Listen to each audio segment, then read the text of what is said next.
Meu nome é Akin por causa desse cara aí. E pra quem não conhece, né, eu acho difícil, é o Ed Murphy.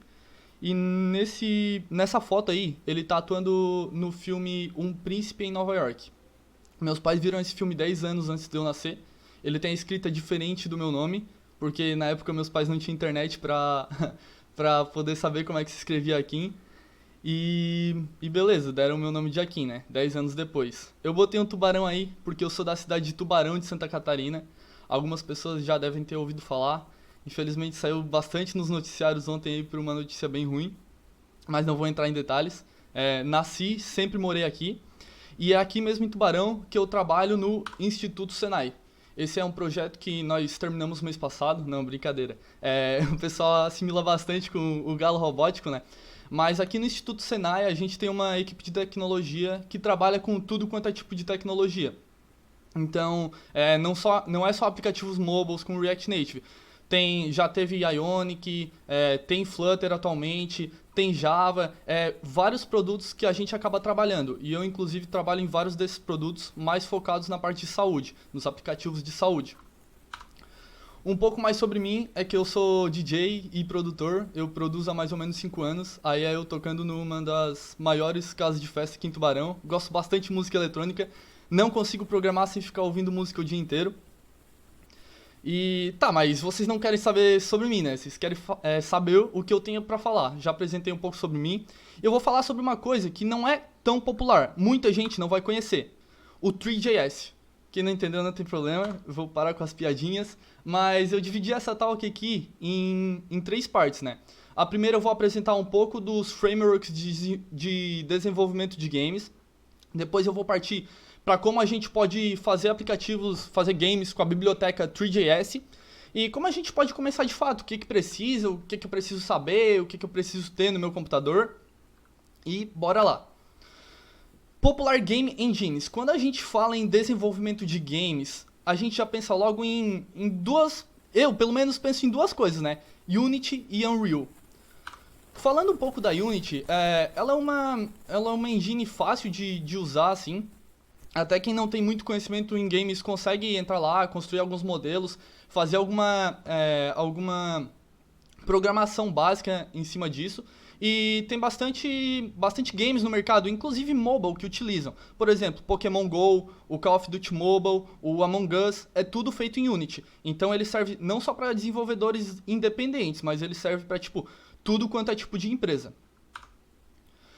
Unreal Engine, essa aqui também é muito famosa. Na minha visão, os jogos de maiores ports assim são feitos pelo Unreal. Ela já está na versão 5, se eu não me engano. Eu também peguei alguns jogos para falar de exemplo aqui, se vocês não têm noção, nunca ouviram falar. Fortnite, o Mortal Kombat Mobile, o Life is Strange Mobile, tudo isso é feito com Unreal. Se vocês pesquisar no Google, vocês vão achar muita coisa sobre essas duas engines, né? Mas qual é o problema delas? A gente não tá aqui pra falar delas, né? A gente tá aqui pra falar de outra coisa, mas qual é o problema delas? Se elas atendem muito bem o mercado, se elas atendem de tudo quanto é tipo de jogos, por que a gente não deve usar elas? Não é porque elas são ruins e nem nada do tipo. Inclusive lá no Senai a gente tem uma equipe de desenvolvimento 3D, ela utiliza Unity e, olha, é show de bola Unity. Mas a gente veio falar do 3JS, né? O que é o 3JS? Agora sim a piadinha. O 3 vem do nome 3D, 3 de 3, né? E, bem, ela é uma biblioteca JavaScript. Ela foi feita inicialmente para utilizar no browser, né? Então ela está presente em todos os browsers modernos. E ela usa uma tecnologia chamada WebGL, que está presente nesses browsers modernos. E o 3JS consegue usar esse WebGL e montar os ambientes 3D, né? Com seus polígonos, profundidade, altura e largura. No site do 3JS, 3js.org, tem um showcase enorme. Quem nunca entrou lá, eu convido para dar uma entrada, porque isso que eu estou mostrando aí é uma print do site. Todos esses ambientes aí, joguinhos, salas imersivas, você consegue entrar no seu browser e conseguir navegar por lá no browser mesmo, sabe? Bem legal. Mas, beleza, eu também estou falando aqui sobre 3JS, web, como que a gente pode fazer isso para mobile, como que isso entra no mobile, negócio de JavaScript, a gente falou até agora aqui de outras tecnologias muito nativas, e eu vou explicar um pouquinho como é feita essa ponte para a gente entender no que a gente está se metendo, né?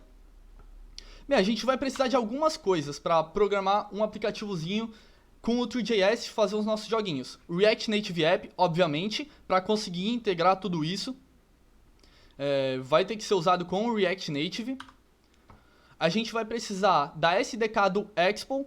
Para quem não conhece o Expo, ele é basicamente uma SDK, né? Que ela é feita por um time do Expo mesmo e também é open source, mantida pela comunidade.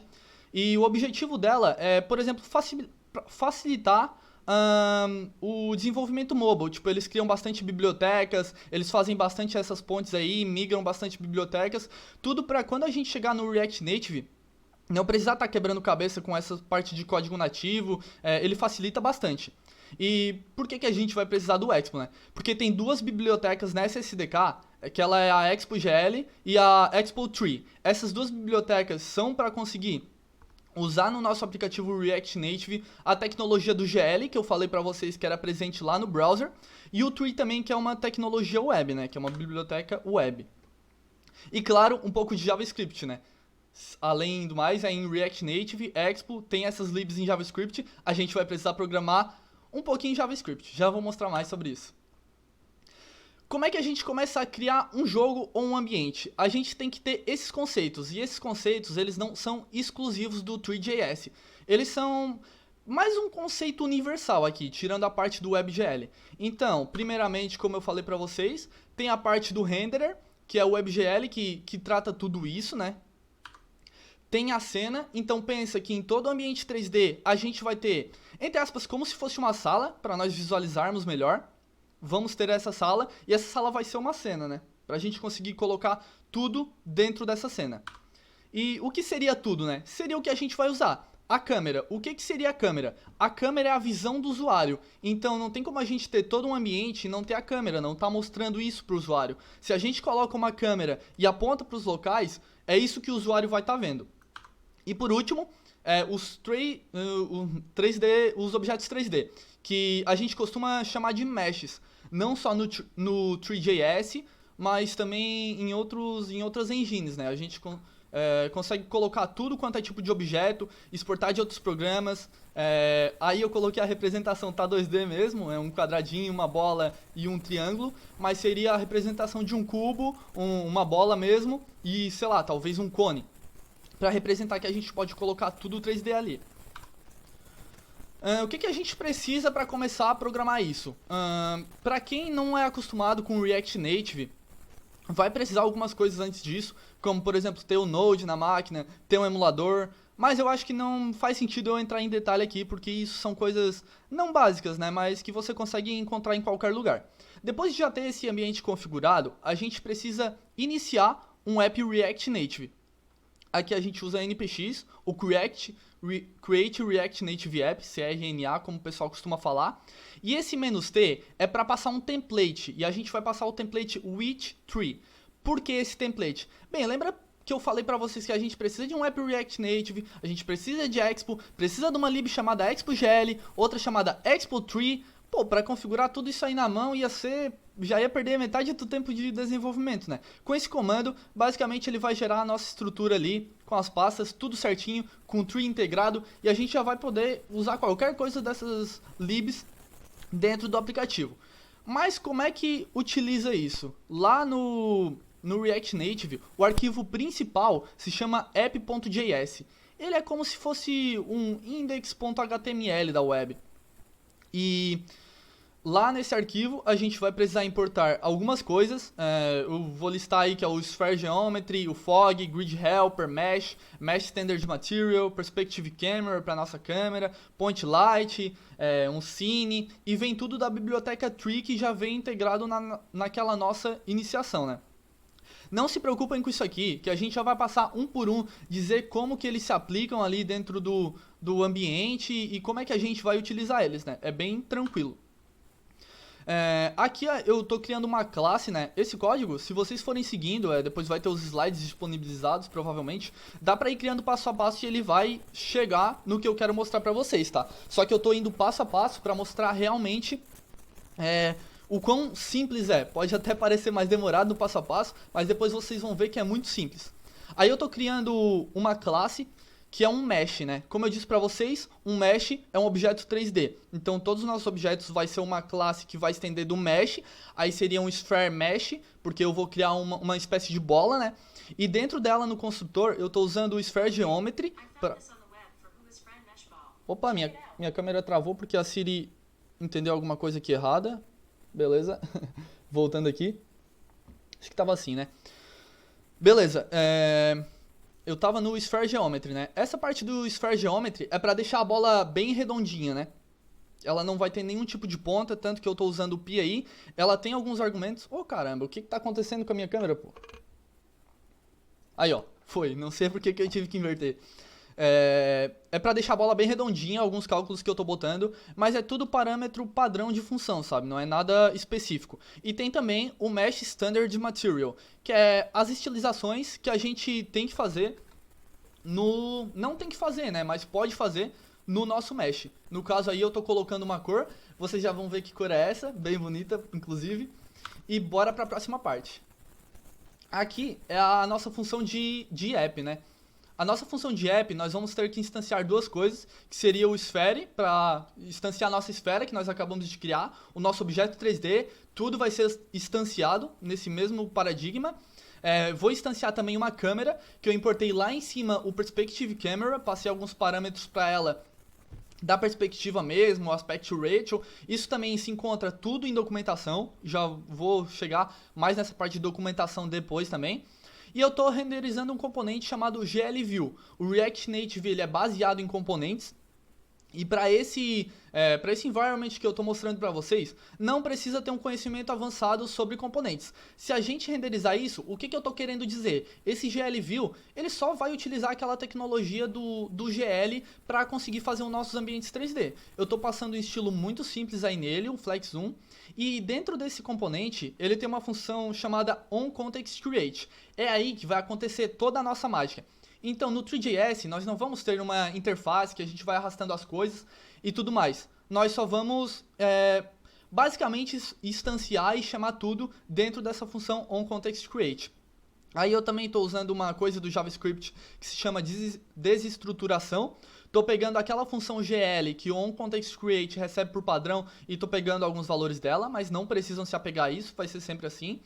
E também só queria apontar um detalhe, é que quando eu tô fechando aquela tag do GLView, tá um pouco bugado ali a estilização, a cor que ficou no código, né? Mas isso não é um erro de código, é só do site que eu peguei o código ali que eu importei essa imagem. Agora eu vou indo mostrando passo a passo, que vocês vão ver o que vai sendo adicionado no código e depois mostro ele no final pra dar uma ressaltada, né? Como eu falei pra vocês, nós precisaríamos do renderer no nosso ambiente. Então aí eu estou instanciando o renderer com aquele parâmetro da função do onContextCreate. Estou botando um size nele, passando o id to height. E estou também colocando a cor de fundo nele, que seria um FFF, um branco para ficar no fundo. Depois disso a gente vai colocar a cena, que é como se fosse um quarto. É uma cena padrão, não é como se fosse um quarto, né? Pode ser um ambiente ao ar livre, mas é só para vocês entenderem. E a partir dessa cena que a gente instancia, a gente vai colocar tudo o que a gente quer dentro dessa cena. Então a gente quer que apareça para o usuário, mete na cena. Nesse momento do código, eu estou adicionando um Grid Helper, que eu também importei lá em cima. E esse Grid Helper vai dar a sensação para nós de 3D. Porque lembra que eu coloquei branco no fundo? Não faz sentido eu ter um ambiente todo branco, né? O Grid Helper ele vai servir para nós termos a percepção que o ambiente é 3D, é como se fosse um chão, e eu botei ele ali com 10 por 10, passando dois parâmetros, né, que vai ser as dimensões de quadrados que fica nesse grid, né. Bem, agora nós vamos adicionar o mesh, adicionar o nosso objeto. Como nós já instanciamos ele lá em cima, fora do GLView, a gente simplesmente joga para a cena. Jogou para a cena, pum, já vai estar lá dentro. Agora nós instanciamos a câmera, então, na verdade a câmera já foi instanciada, né? Agora nós chamamos ela, botamos a posição dela e dizemos para onde ela tá olhando. Então, tipo, eu dei uma mudada ali nos eixos, 0, 2 e 5, X, Y e Z. Isso para quem já conhece um pouco 3D é mais fácil, isso é tranquilo para entender, né? Então eu coloquei ali com 2 de altura e 5 de profundidade e disse que eu quero que a minha câmera olhe para minha esfera, para minha posição da esfera. Então quando renderizar o nosso ambiente, a câmera simplesmente vai pegar e vai olhar, vai focar aquela esfera. Beleza, agora eu vou colocar um point light. Essa parte não é obrigatória, mas uma coisa em desenvolvimento 3D no geral, em qualquer plataforma que vocês forem desenvolver, a luz é uma coisa muito importante. Ela vai dar realidade para os nossos ambientes e no caso eu estou colocando uma cor na nossa esfera, né? Se não tivesse essa luz, a nossa esfera ia ficar muito ruim de visualizar, ia ficar muito escura e se tivesse outras cores ia ser pior ainda. Então eu só instanciei essa luz, um point light, tem diversos outros tipos de luzes. Tô colocando a posição dela aí para que eu achei mais adequado ali no olho mesmo. Fui mudando ela de lugar, vendo qual ficaria o reflexo mais legal, como ficaria as cores mais legais. E adicionei ela dentro da nossa cena. Lembrando, ela tá na cena, joguei com Scene Edge. Pode estar difícil um pouco de visualizar na cabeça de vocês, mas é que esse código ele só vai funcionar meio que tudo junto, né? Porque como eu disse pra vocês, precisa do renderer, precisa da cena, precisa da câmera, então não faz sentido eu indo mostrando o preview aqui parte a parte, que depois que eu mostrar tudo também vai fazer mais sentido e a gente dá uma review, só pra ressaltar. E é só isso, só faltou agora o renderer. A função render, no caso, pode ser qualquer nome, ela recebe 2 funções também, na verdade 3, que é o request animation frame, que a gente vai passar ela mesmo, é uma função de callback. Vai também utilizar o renderer.render dela mesmo, vai chamar o scene e o camera. Isso aqui olha só, não precisa entender, é bem tranquilo porque é o padrão, sabe? Isso aqui vocês vão encontrar na documentação também. É mais para manter ali as animações que a gente vai poder animar esses objetos também e para renderizar tudo na nossa tela. E depois a gente acaba chamando a própria função render e vai ter este resultado aqui.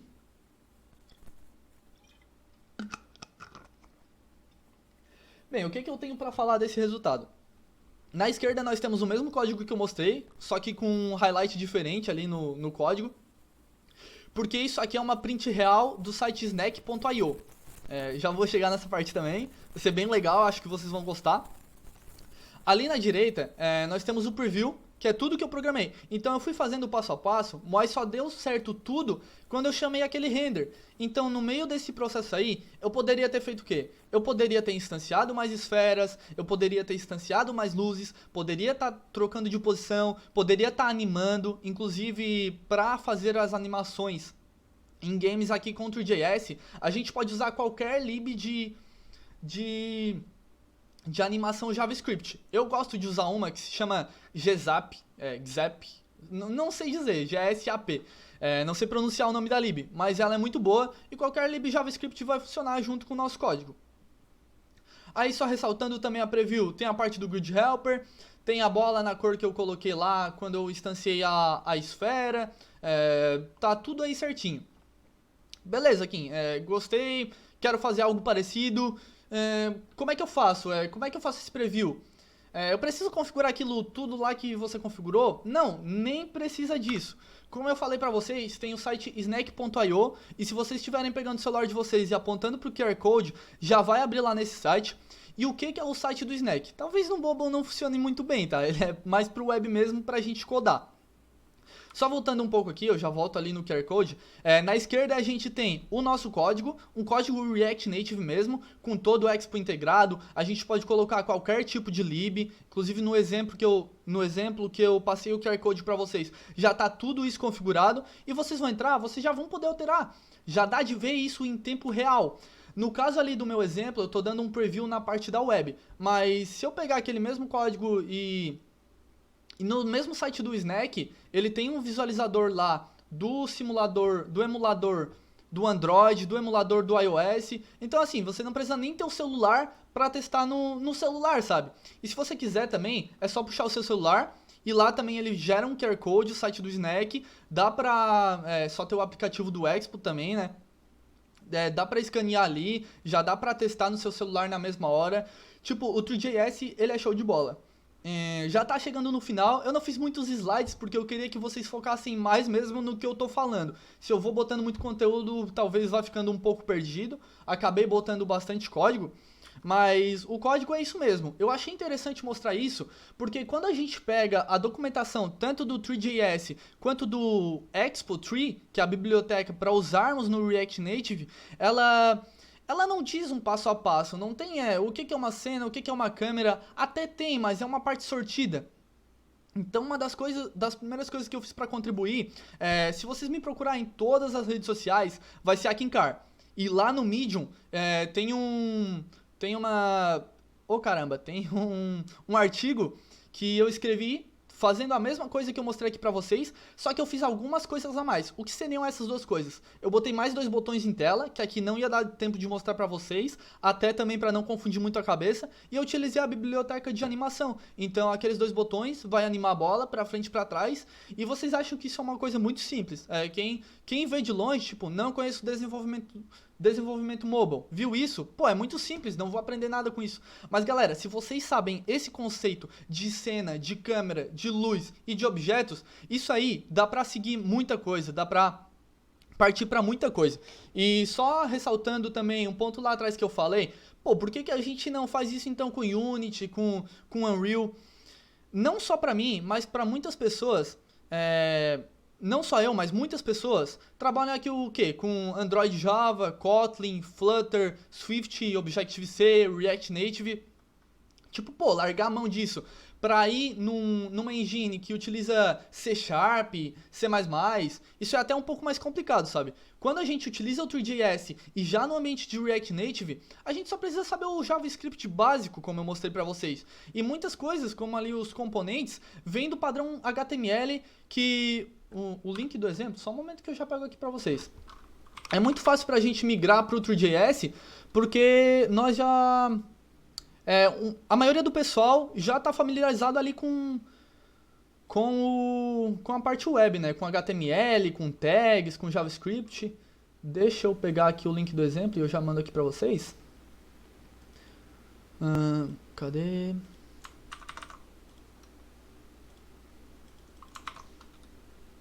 Acho que tá aí, ó. Mais fácil do que vocês verem no celular, né? Era só para salvar mesmo o link, o QR Code. Talvez não deu muito certo.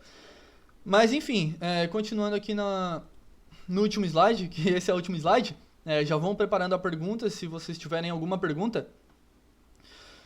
No meu GitHub também tem uns exemplinhos bem legal, talvez um pouco mais avançado. O que está pinado lá como primeiro é um aplicativo feito com React Native e dá para testar no browser, dá para baixar a APK lá dele, dá para fazer tudo quanto vocês imaginam, porque além desse environment ser bom tanto para o React Native com iOS e com Android, vocês podem fazer multiplataforma com ele mesmo. Vocês podem pegar, usar ele na web, dar uma sambadinha, já dá para fazer desktop. Se dá mais uma sambadinha, já dá de meter na TV. O React Native está crescendo bastante nisso e essa biblioteca também é bem interessante. E só o último ponto que eu queria dizer é que vocês podem pensar assim, pô, mas 3JS, tem as outras ferramentas que também são legais, dá pra fazer mobile, dá pra fazer muita coisa. Por que eu ia usar o 3JS? Cara, o 3JS ele tem a performance muito boa, tanto no browser quanto nesse tipo de programação que eu mostrei pra vocês com o React Native. Já tem bastante gente que tá migrando, desenvolvedores 3D que utilizam Unity, utilizam Unreal, já estão migrando pro 3JS. Convido novamente vocês para entrar lá no site do showcase deles, que vocês vão ficar admirados com qual que é o poder dessa ferramenta. Ela é muito boa mesmo. E não tem mais slide mesmo, quero saber se vocês têm alguma pergunta para mim, algo passou batido. Aqui foi mais um review por cima mesmo, porque não dá para eu me alongar muito e também eu teria que mostrar um pouco na prática ali como que a gente faz o que eu já mostrei, né?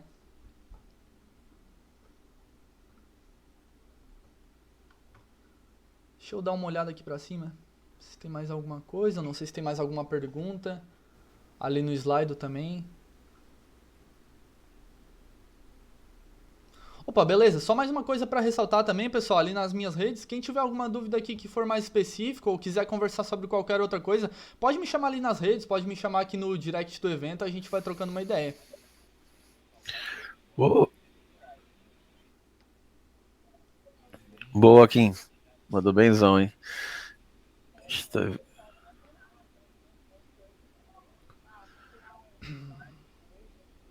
Performance. Bem, sobre performance, tem uma biblioteca muito legal. Ah, eu não vou lembrar agora, mas o que que acontece? Tanto o React Native quanto a biblioteca, eles utilizam o Webpack e tem uma biblioteca que eu não vou te lembrar o nome de cabeça, que ele faz esses testes de performance da renderização. Eu posso dar uma procurada e mandar depois aqui.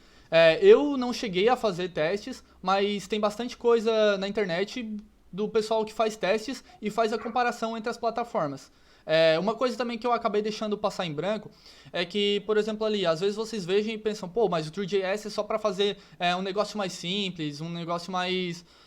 Pô, não vai ter tanta performance. Só que bem ao contrário, como ele roda bastante bem no browser, faz bastante bem a ponte ali com o React Native, dá pra fazer um negócio bem legal com ele. E já tem muita gente fazendo coisas tipo stands virtuais com True.js para aplicativos. Tá sendo show de bola assim a experiência que a galera tá tendo.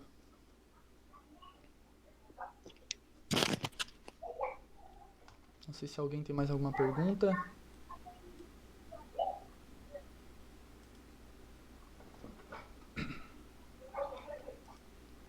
Acho que é isso então, né, pessoal?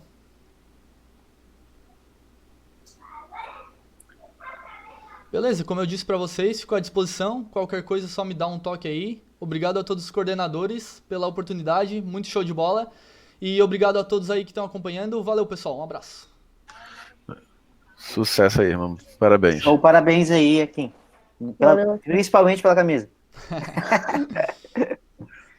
Valeu, tchau, tchau. Tchau.